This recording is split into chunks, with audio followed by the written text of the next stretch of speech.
দীর্ঘ ১৫ বছর ৬ মাস পর পুলিশের চাকরিতে পুনর্বহাল করা হয়েছে ঢাকা মেট্রোপলিটন পুলিশ ডিএমপির সাবেক উপকমিশনার ডিসি মোহাম্মদ কোহিনুর মিয়াকে। সোমবার ৯ মার্চ স্বরাষ্ট্র মন্ত্রণালয়ের এক প্রজ্ঞাপনে তার বরখাস্তের আদেশ বাতিল করে তাকে চাকরিতে ফিরিয়ে আনার বিষয়টি জানানো হয়। ২০১১ সালের ২২ ফেব্রুয়ারি কোহিনুর মিয়াকে চাকরি থেকে অপসারিতের আদেশটি দেওয়া হয়। বরখাস্তের পর থেকে বর্তমান সময় তার চাকরির মেয়াদের অংশ হিসেবে গণ্য হবে। প্রচলিত নিয়ম অনুযায়ী তিনি বকেয়া বেতন, ভাতা ও অন্যান্য সুবিধা পাওয়ার অধিকারী হবেন।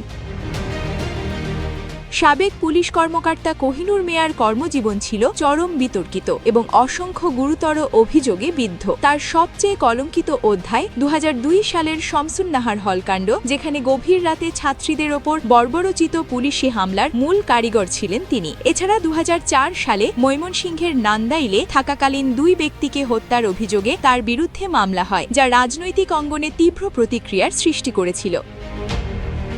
২০০৬ সালে শাহিন সুলতানা শান্তা নামের এক নারীকে জনসমক্ষে নির্যাতনের ঘটনাটিও তার ক্ষমতার অপব্যবহারের বড় প্রমাণ হিসেবে দেখা হয়। বিএনপি জামায়াত জোট সরকারের আমলে প্রভাবশালী এই কর্মকর্তার বিরুদ্ধে বিরোধী দলের আন্দোলন দমনে মাত্রাতিরিক্ত বলপ্রয়োগ এবং ব্যক্তিগত স্বার্থে পুলিশ বাহিনীকে ব্যবহারের অসংখ্য অভিযোগ রয়েছে।